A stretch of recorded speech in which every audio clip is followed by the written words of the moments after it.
Welcome to the Strata Leadership Show, a podcast designed to help you gain clarity, lead effectively, and drive results for yourself, your team, and your organization. I'm your host, Dr. Nathan Miller. Today we have someone that I have known for a number of years and someone that I just have a ton of respect for. He's one of my best friends. He is someone who has made a difference really anywhere he goes as a leader. He's a person who loves his kids and just really wants to make the world a better place. Today, our guest is James Bennett. James, welcome to the show. Thank you, Nathan. Thanks for having me. So James is one of the reasons why I do executive coaching. I had met James when he was working with a company based out of Oklahoma City, and I was doing a program with them. And then he came up to me after the program and he said, I want to talk to you about executive coaching. He said, I'd like for you to be my coach. And at the time, I really wasn't doing a lot of coaching. I was doing some, but it wasn't something I really was pursuing at the time. And the way that he said it, it was one of those things where I don't think he was actually asking. I think he was informing me that I was going to be his coach. And that began a journey with him that has been one that has been phenomenal. The type of leader that he is and the type of person that he is, it's been one of the great reasons why I love coaching. But James, when you think about leadership and you think about the people who impacted your life as a leader, who would you say is someone who made an impact on you as a leader? Yeah, thanks, Nathan, and thanks for that introduction. I do remember, just backing up, us talking about you coaching me. It was after breakfast, and you're right. I'm usually not that direct, but I do remember saying, no, you're going to be my coach, and you said, well, we do all kinds of things. I don't really do that. Specifically, I said, no, you're going to do this, and this is going to work out great. So that was an impactful moment for me, and the several years where you were coaching me was very helpful, and I'll always remember that. So getting Nathan on your question. So thank you for being insistent. Remember you offered to give me like an eighth royalty of all your coaching revenues for the rest of your life. So, I don't think that was on paper. I don't think that actually happened. Don't forget about that. Go ahead. So who is someone that you would look back on, positive, negative, but people who have helped shape you as a leader? Yeah, I would say two things. I'm glad you said positive and negative. My grandfather was a big impact on my life. I spent a lot of summers, almost every summer with him up in the Northeast. He owned a sand and gravel and concrete company that he started on his own from scratch, finished high school just barely, and was able to build a successful business. So I spent every summer around him, working for him, working in the sand and gravel plant, and driving around with him in his truck, going to jobs, watching him interact with his employees and lead the company. And it was a union job, pretty difficult operating and working environment.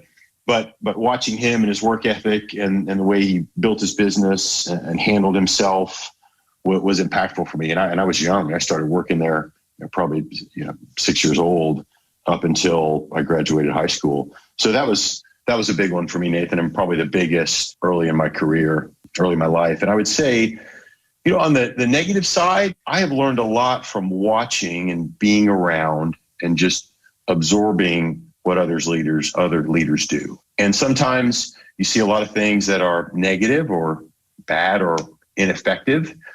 And I really noticed those throughout my career. Why is someone treating another person this way? Why is someone maybe not giving honest answers in a big meeting? And those things stuck with me. So watching some of the bad examples were almost as impactful as some of the more positive and better ones. I'll give you one example. We were on a video call with a company we owned and told them we had to close down one of their plants, a big plant. We have to lay off a bunch of workers. And this was a big announcement. And I'm sitting with the CEO and I'm a finance executive at the company. And the CEO's eating ice cream out of a little China bowl, like a really nice little bowl of China and a little silver spoon. I mean, it was legitimately a nice little spoon. And he's eating ice cream on this video call while we're telling the company that we're shut down a third of their business. And I thought, wow, we're not sending the right message here. That's not the right way to communicate that message. You're not showing empathy. You're not leading in the right way. That's just one small example. But I got a lot out of watching what not to do also, Nathan. Well, the reason I mentioned the positive or the negative was because I remember in some of our conversations that you really brought that to light for me. Of you had encountered some leaders that were not the kind of leaders that you wanted to be like. And you said something to me one time that resonated with something that my dad had said one time, because he had grown up in a home where he didn't have a lot of great examples of how to do life as a husband, as a dad. His parents would grow into something, but they weren't that way when he was a kid. And you talked about that, and not so much just really on the family side, but more on the leadership side of you recognized pretty early on that there are a lot of leaders who don't do it well, and they can also be great teachers. So you hinted at kind of where your career ends up. You go into finance, you are an executive, and ultimately become the CEO of a publicly traded company. But I want to go back to your granddad, to those summers in the truck, seeing how he led that company. Where did you go to high school? I grew up in a suburb of Dallas, first in Dallas proper, and then finished high school in a suburb called Plano, Texas. So you finished high school. Did you like high school? Not really, Nathan. I was just an okay student. I probably, was just an okay athlete too, and didn't really have a group that I clicked with. So high school was just okay. I was ready to move on after high school, though. I've got one that is a senior in high school and the other one is a sophomore in college. And high school is important. What you think about at that time, and those things really are important. But it is always helpful, I think, for young people to hear stories about people who have great lives, but high school wasn't necessarily their thing. So you finish up in high school. What happens next? I went to college. I was the first in my family to go to and graduate college. So I went to Texas Tech University, got a degree in finance, and graduated in 4 years from Texas Tech, and then went on to start my finance career. So to go to college, the first in your family is obviously a big deal. And then you choose finance. And there are definitely easier topics. Why did you choose finance? To start with, that was not my major going into school. My original major was range and wildlife management. I wanted to be a park ranger and thought that I loved the outdoors. I wanted to, hike and camp and be in the parks and be outdoors and be in national parks. And I thought, range and wildlife management and being in, Park Service, Forest Service, something like that would be a good way to accomplish that. Now, when I got to school and started really researching, what you do in that career, it's not as glamorous as I had thought. You're not going to get the opening. Your first assignment's not going to be the director of Yellowstone National Park. That's just not the way it works. So in doing some more research on it and determining, the career path and longevity, I thought, this is interesting. I can always do this later. And I can do this in my spare time. Let me look at something maybe a little more financially impactful and a little more stable. And so then I switched to finance in my freshman year. Today, you still go to those national parks, even if you can't be a ranger, although it wouldn't just shock me if someday I woke up and you were working with the Park Service somehow. But when you look at the experiences that you've made a priority of skiing, scuba diving, surfing, things like that, you realize pretty early on in life that when you are outdoors, that's good for you. Speaking to that for leaders who might underestimate the impact of doing things like that, how has that impacted you as a leader to be able to spend time in national parks doing things like that? I think particularly leaders who are busy and in stressful times and have a lot of burdens on them, which are going to be most leaders, certainly as you get higher in the organization, to find what it is that can calm and relax you and put you in a state of mind that allows you to be more creative and think creatively, not being reacting, putting out fires, whatever that environment is. And for me, it was being outdoors, and it would just help clarify things for me, reset a little bit. I remember having some of what I thought at the time were some of my best ideas, and they were good ideas that came while I was outside and while I was decompressing and taking a little time off. So whatever that is for a leader, it may not be the national parks or outdoors for everyone, but whatever that activity or hobby or distraction is that allows you to get perspective on things and slow down and take some deep breaths. I really encourage people to do that. And it took me a while to figure that out. It probably wasn't until 15, maybe 20 years into my career where I really understood the importance of that for me. Well, it's interesting because when you finished up at Texas Tech and now you're looking at where do you want to start your career, in many ways you went to what it would be the exact opposite of that national park kind of world. So tell us about that. You finish up with college. What's next for you? I started at a large bank in Dallas, Texas. The bank was one of the large money center banks, and they have lending programs where they take finance and accounting majors, and you go through lending training. You learn credit, you learn credit analysis, what drives companies' profitability. You rotate through several departments within the bank. You settle in one group usually.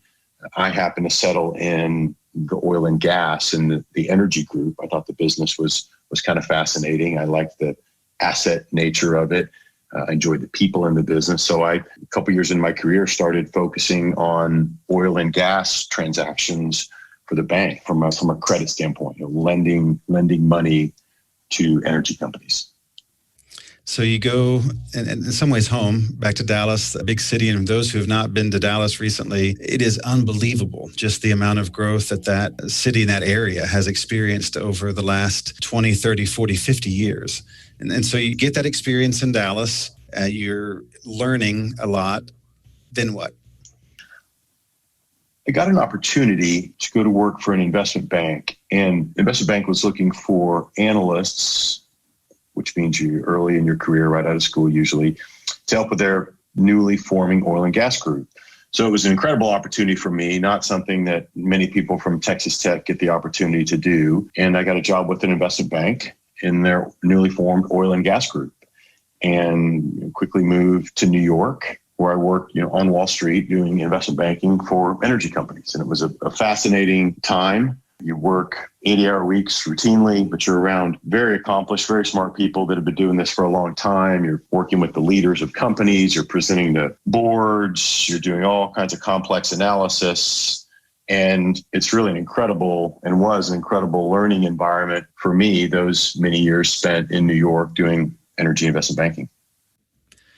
So if we had a time machine and we could take the James Bennett of today, the father of 3 great kids, the guy who you are today.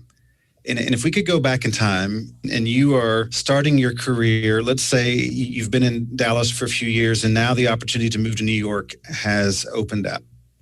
If you could have had a conversation with that version of you, what advice would you have given yourself prior to moving to New York? Well, there would be 2 different angles to that. One, just broadly, I would say, hey, calm down and slow down. Life's always going to be here. Work's always going to be here. Take a breath and slow down. Now, telling the 20-something James that, I wouldn't have listened to anyone. So if I could get something to sink in, it would be something along those lines. But maybe more specifically, that my career, and I think this is true for a lot of people early in their career and throughout their career, my career is not going to be a straight path. I think there are some professions, very few, where, okay, here's your path. You do this for 5 years and then you get promoted to this field, this role, and then you're in this role for 10 years and then you make partner and so forth.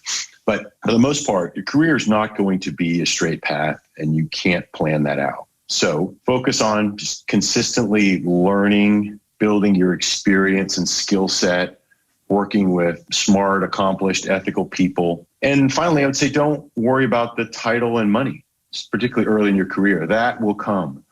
Don't worry about that and focus on the things I said earlier, learning, building your experience, skill set, working with talented people, and those will come. So I would say that it's not going to be a straight path. Always learn and develop yourself. And particularly early in your career, don't worry about title and money. So now you're finding yourself in this new zone. You're hardworking. You're someone who has a growth mindset. You're always looking to find new ways of doing things and new ways of seeing things. and you look at that time in New York, what would you say that taught you about yourself? Moving away from home and into a very competitive environment, to the epicenter of the financial world. What did that teach you about yourself? It was a valuable experience. I moved to New York and I knew one person outside of my company in the entire city. So I happened to go to college with, was there. So I knew one other person there. So, moving to New York in your 20s and not knowing anyone, there's just a lot to figure out. So almost like going to college, you got to figure a lot out about yourself and how to organize your life and how to make things work functionally. That was a big piece of it. Even renting an apartment in New York, is an ordeal. And so that's on the personal side. On the professional side, I was able to really up my game and intensity and playing field just because of the people I was around. If you practice with the high school football team and you're playing with the high school 1A football team, you're going to learn certain things and skills and plays and tactics. If you practice and play with, pick your team, the Dallas Cowboys, because they're not because they're the greatest team on the planet. It's just an example that came to mind. You're going to play at a different level. Your game will be elevated. And that was true about going to New York. And maybe I didn't know what I was capable of or have enough confidence in what I was capable of. But being around that group and that caliber of people, some of the best finance minds really in the world are in New York and were and are still there on Wall Street. And so to be around that group, Nathan, and to realize, wow, I'm as capable as this group. And I didn't go to an Ivy League school and didn't get a 1600 on my SAT, but I can be competitive with this group and really do well in this business. And that was a big moment for me to realize that. When did you realize that just as they were impacting you to help you raise your game, that you had the ability to raise the game for other people, that your way of approaching life or approaching work, other people were watching? When did you start noticing that the way that you behaved impacted the behavior of other people? It wasn't until after investment banking. So, I left in investment banking around the 2000 timeframe. I knew I didn't want to be a banker and a kind of an agent and an advisor for my entire career. And I went to a company, moved to Houston and went to a newly formed oil and gas company. And in doing that, just as an aside, I took a big pay cut. And it was a little bit of a hard decision at the time, but absolutely the right thing to do. I knew I didn't want to stay in banking for my career. So to make another move into a company, I had to take a pretty sizable pay cut, which I did. And so it took me time, Nathan, to get my voice. And it wasn't until I was in those roles, low management, mid management at different companies, where I realized, wow, people are really watching what I'm doing. And they come to me for questions and advice. And I always seem to be taking charge of certain meetings or projects or situations or handling presentations. And I don't think I sought it out as much as it maybe came to me a little bit. And then I realized, okay, I'm effective at this and people need my help in certain areas. Let me do what I can to help and move others along and advance the company by helping others. I have had the privilege of working with some amazing CEOs, but when I think about you, it was amazing to me to watch what you were doing, specifically in oil and gas, where the investment that people make in other people is somewhat hit and miss.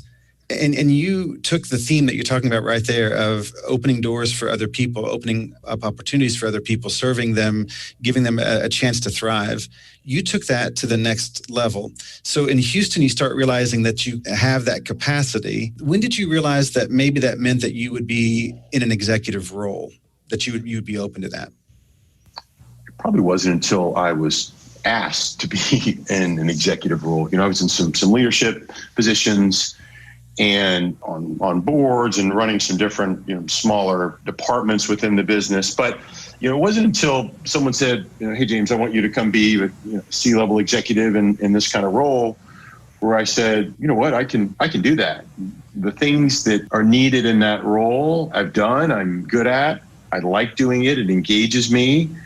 I like working with a team of people. So when I had the opportunity to go be a C-level executive at a larger company, it felt like the right place and right time. And all these years leading up to that, 20 or so years of work and training and organizational development and finding my way within organizations, I felt I was really ready for it at that time.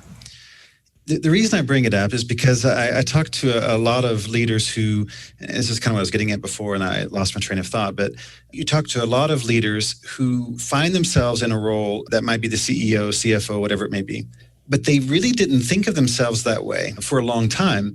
And what I've observed over the years is that many of the leaders that are among the most effective leaders I know, they did not see themselves in the way that other people saw them.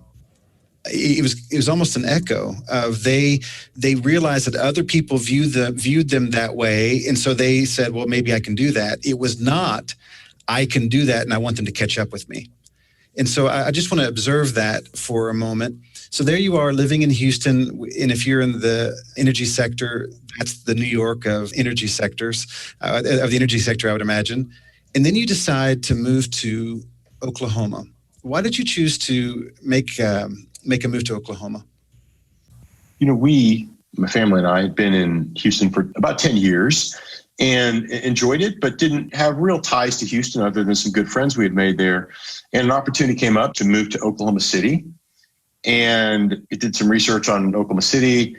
I'd been there some on business, and I enjoyed the city and thought it would be a great place to raise a young family. It's very friendly. It's a good business environment. And so the family and I made the decision, look, let's do this. Let's try this and move to Oklahoma City and change things up a little bit. So we went from New York to Houston to Oklahoma City. Well, the time that you moved into Oklahoma City, for people who are listening in who aren't familiar, Oklahoma City began in many ways a renaissance in the early 1990s. But a lot of what you see today began in the early 2000s with innovation that was happening in the oil and gas industry. And so you find this opportunity, you come here, you start making your life here. And in that time, you were more in that finance role. And then if we fast forward, the business that brought you here, that really courted you to be a part of this community, the leaders of that company really unexpectedly invited you to become the CEO. What is it like to get that call? It's humbling and intimidating at the same time. I remember when I accepted the position, walking into work the first day after I had accepted. I think I accepted in New York and then came back down to Oklahoma City. I remember parking my car and walking from the parking garage, through the building and coming up the stairs and thinking, wow, I am responsible for, at the time we had just under 2,000 employees, the health and safety and livelihood and 401k and college savings plans and so forth of 2,000 people and their families. So the scale of that, I wouldn't call it a burden at all, but that responsibility, when that comes to you, you realize you're doing this a lot more than for just yourself. And I think if leaders do the job for the wrong reason, if you're taking this position because you want the corner office and just because of the pay and the title and whatever other perks come with that business, I think that can sustain you short term. But if you're not doing it for the people and for the organization, that won't last, because there's going to be some very, very hard times when the pay is not going to be enough, when the corner office isn't as glamorous as you thought it would be, when you can't use any of the perk basketball tickets anyway because you're too busy and working all the time. You have to have another reason why you're doing this job than just the money, the prestige, or the corner office, because those will fade. What was the reason for you? I didn't fully understand it. I knew I enjoyed and got a lot of satisfaction. It was very motivating for me to watch others succeed, but I didn't put it in words that specifically. But I had a small employee group meeting once, and I'd just recently taken that role. And I can't remember if it was a group of interns or new employees, but it was a small group, and it was either summer interns or new employees, and there were probably 20, 30 people in the room. And someone asked me, I love it when you get these insightful questions that make you think. Someone asked me, James, what does it take to be an effective leader? And I didn't spend a lot of time thinking about the answer. I just said what came to me. And what came to me was, these were just my own words at the time. And I said, you need to care about the success of others more than yourself. Right when I said that, I thought, wow, that makes a lot of sense. And that's kind of how I've been practicing and behaving as a leader. And that's what I've done. I just haven't put in that many words. So that became very clear to me as soon as those words came out of my mouth, that watching the success of the organization is very satisfying to me. And I remember saying at a company Christmas party once, nothing would make me more happy or feel more successful than if many of you here in the audience were, and I think you will be, occupying the C-suites of energy companies around the world. And I really believe that. And actually, there are a couple of those folks in that room that are doing that. So for me, if the organization could spin out and develop great leaders and managers and thinkers and populate them throughout different companies and organizations, that's a sign of success. And if that's the standard, then obviously the work that you did during that time and the people that were part of that team during that time should feel a great sense of satisfaction. And what's interesting is that you've had people who learned how to be a leader with you, who are now leaders in those other oil and gas companies, but even beyond that, now you're seeing people who are in all kinds of industries who took that ability to serve other people, to think about things strategically, to move quickly. And it's not just in oil and gas, which I find fascinating. So I want to just share one moment with you of, I didn't go to a ton of meetings with you when you made that transition, but I did go to one of the earliest meetings that you had early on in that transition time. And I'm not exactly sure what it was. I was even there, but we were looking at the 100-day plan, and we were talking about what to do next. And you were just looking for a thought partner on some of that. And we walked into a meeting. It was a conference room type of deal. And you walked in, and then you turned around and you said, "Oh, I forgot to get a cup of coffee." And I'm watching this because everybody, I don't think you're even aware of it. Everybody is watching you. This is one of the first moments with the new CEO who is following a legendary CEO, Hall of Fame CEO. And here you are in this new role, and people are watching you to a level that I think you may not be fully aware. And you realized that you did not get your cup of coffee and you had to run back to the kitchen to get it. And you turned around, and I don't even know who it was, but you looked at them and said, "I'm going to get a cup of coffee." And then you said, "Can I get you something?" That moment to me defined everything about the kind of leader you were going to be in that CEO role, because it changed the room. And I don't even know that you noticed this, but it changed the room, because the CEO on day one just said, "Can I get you something when I go back there to get my cup of coffee?" And it, to me, is a definition of the kind of leader James Bennett became. And I can say this to anybody who might be listening. The company would go through a series of challenges that ultimately would make it a very different kind of company after you left. But I can say, having watched you over that time, that there was nothing held in reserve for you personally, that you gave people the best that you had. And it's something that I think really began in that moment when you said, "Can I get you a cup of coffee, or can I get you something?" So when you look at that idea of serving other people, some people look at that and say, "Well, you've got to be a really strong executive." And when you talk about serving people, that's not a signal of strength. What do you think about that kind of philosophy, that a leader can't say, "Can I get you a cup of coffee on my way"? Yeah, and there's been a lot come out probably since then, or maybe it was out before. I'm sure it was, and I didn't pay attention to it. But this talk of servant leader, and it's obviously the good book, Leaders Eat Last. So you've seen a lot, and I've read a lot more about this than I certainly had then, and it really resonated. It still does resonate with me, that style of leadership. But no, I think you can absolutely be a strong leader and at the same time lead from a position of service. In fact, I think you'll find most of the successful and effective leaders can do that. As leaders and managers, we all have different tools in our toolbox that we have to use at various times. And sometimes those have a sharper edge to them and more a position of strength. Sometimes they're quiet, sometimes they're reflective, sometimes they're team building. So it's just one of the many skills that you must have.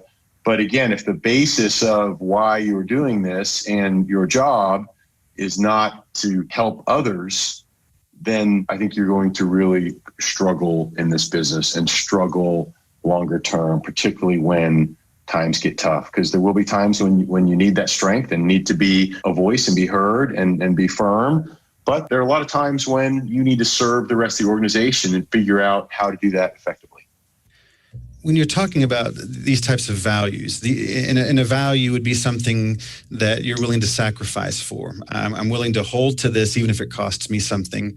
And values tend to be something that is not aspirational. It's not something in the future. It's typically an organization's history and how they've done things.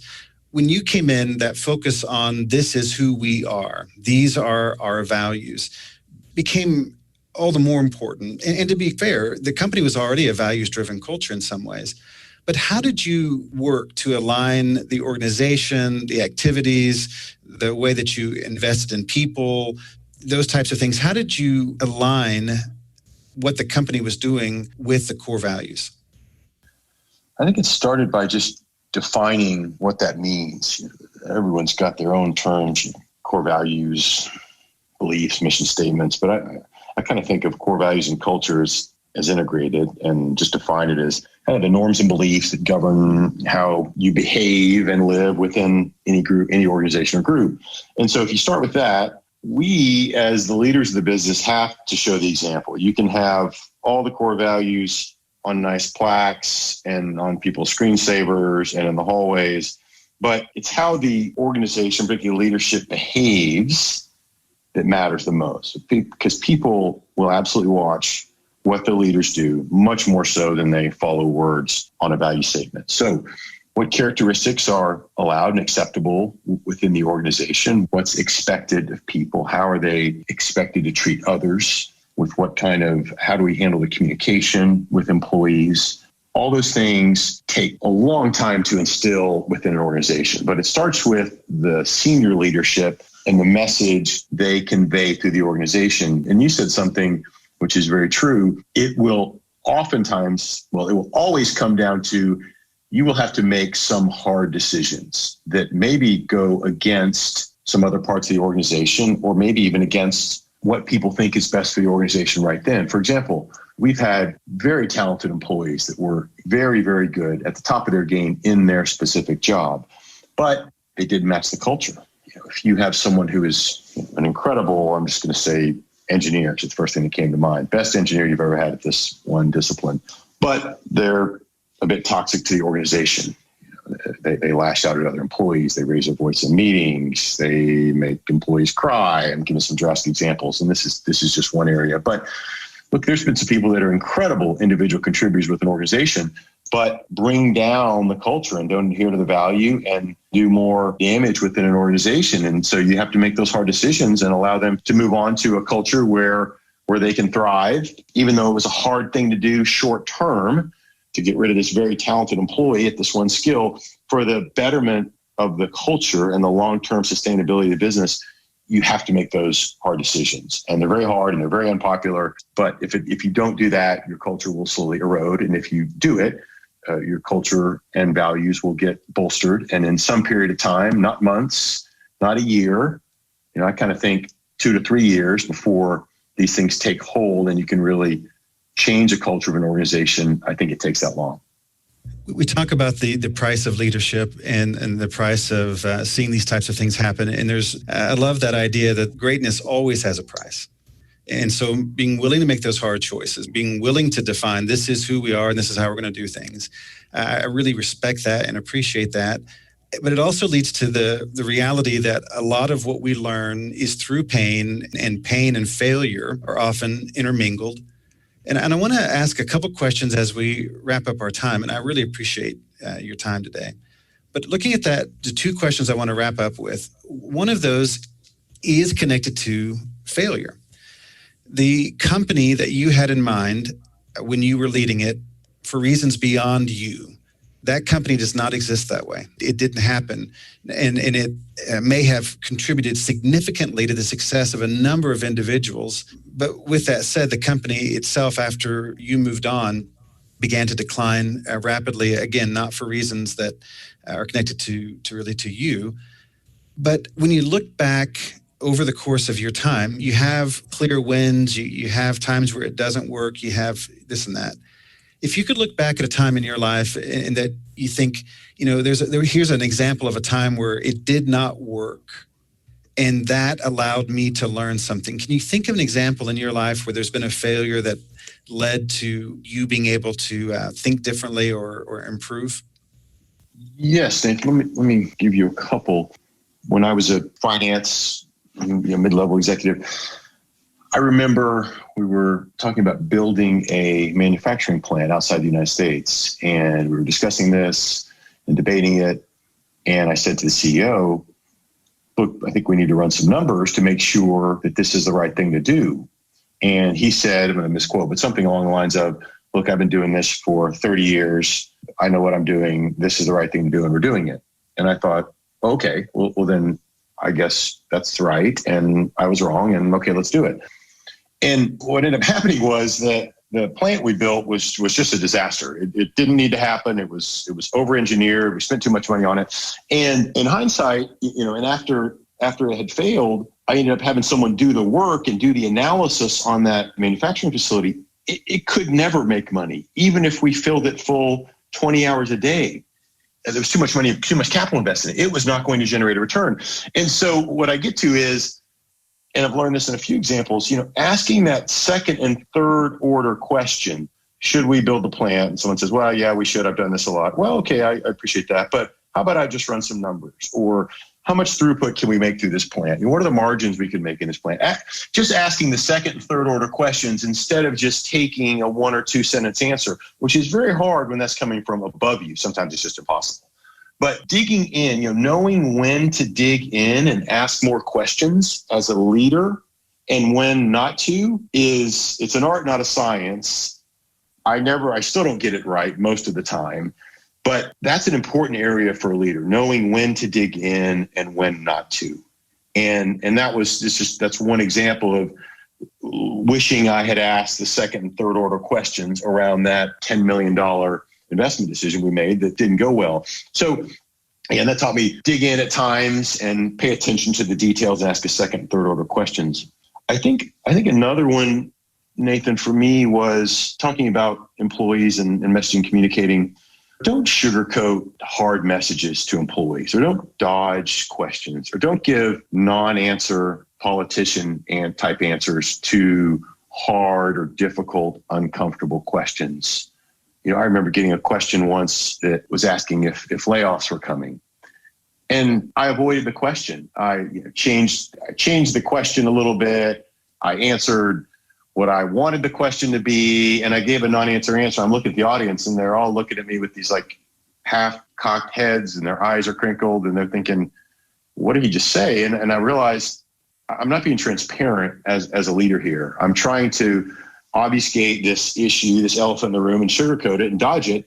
And that's not effective. Everyone saw exactly what I was doing, and I've never done it again and won't ever do it since then. So giving those hard answers when the easier thing would be to not answer or dodge it or lie about it a little bit would be the easier thing right then, but it's not the right thing for the organization, and it doesn't communicate a culture of trust and inclusion with the rest of the team and employees. So those were two, Nathan, kind of digging in when you need to, and then delivering hard messages and answering hard questions to your team, even if they're uncomfortable. I appreciate that. And I've watched you do that. I've watched you tell the truth when it would have been preferable to sidestep. And I think that's why your team trusted you so much, that you were willing to make the hard calls and say the difficult things because you cared. It was connected to the idea of loyalty. The last question for me is, if you're looking to right now at the challenges that leaders are facing, we're still in the midst of the pandemic. We've got a number of issues on the social front. We've got issues that are industry specific. These are really challenging times for leaders. If you were looking out there and you said, this is what I would think would be among the greatest challenges facing leaders today, what would you identify as some things that are out there that people would need to be aware of? I'll probably call it 3 different things, Nathan. One is, these aren't not in the order of importance at all, but just digesting all of the information that is available. The amount of information available to employees and leaders and managers is 100 times let's say the ease of accessing that information is 100 times more than it was when I graduated college. So knowing what information to sort through and what to digest and read and try to understand and what not to, that can be challenging, because if you try to even just look at it all, you will be overwhelmed. That's one. The other, I would say, is navigating some of the Monday morning quarterbacks and armchair experts that are around these days. And it's more so in a little bit more so in a public setting and when you're a little bit more visible. But I remember saying to a group of employees once, we had bloggers or certain people who were making comments about the organization. And look, it's easy to throw stones from some of those vantage points. And I remember saying to my group of employees, look, don't worry about that. There are a lot of people that can, sit in their basement and type a blog in the dark and be critical of people, but they haven't been here. They haven't sat in these seats. They haven't had to make some of these decisions. And you don't even know their background or their education or their experience set. If you want to be an analyst at Goldman Sachs and write research reports on companies, that requires a certain amount of a skill set and pedigree and training and development that can take decades. If you want to sit in your basement in a blog and say mean things about companies, all you need is an internet connection and a keyboard. So distinguishing between those two can be challenging, particularly when you're on the receiving end of a lot of that. So I would say navigating all the armchair experts. And probably the last one, I like the term, and I think it was coined by it was Army War College in it was early 90s, VUCA. And I know, I've used this term, talked about this term before, but volatility, uncertainty, complexity, and ambiguity. And I believe they came up with it to describe their operating environment. And as I think about what's going on now with the things, Nathan, you mentioned, obviously the pandemic, the economy, election coming up, many social issues we're wrestling with, that VUCA concept, I don't know that it's ever been more front and center. Maybe during the financial crisis, but probably not. Maybe around 9/11 to this extent. I'm not sure, you could argue or not.